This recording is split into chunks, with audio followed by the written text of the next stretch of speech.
জীবনটা বসবাসে অযোগ্য হয়ে গেছে। ইচ্ছা করে টুলের টানাইয়া পালাইয়া যাই, মন্দ হইতো না।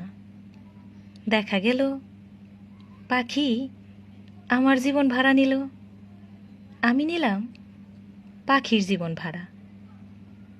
বাসা বাঁধলাম দেবদারু গাছে, পাখি অতিষ্ঠ হইয়া গেল আমার জীবন ভাড়া নিয়া। না পাইরা সে নিল গাছের জীবন ভাড়া।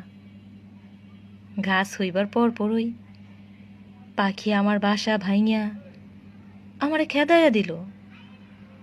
শোধ নিতে আমি আবার আমার জীবন ভাড়া নিলাম, দিলাম গাছ কেটে। সেই গাছের ডালপালা দিয়ে বানালাম ঘরের যাবতীয় আসবাব। তারপর একদিন আবার আমি প্রথম লাইনে ফিরে গেলাম। ততদিনে পাখিরা মিউজিয়ামে চলে গেছে, গাছেরা ভাড়া নিছে দেয়ালের জীবন। কেউ এখন আর আমার জীবন ভাড়াও নিতে চায় না। কি এক ঝামেলা!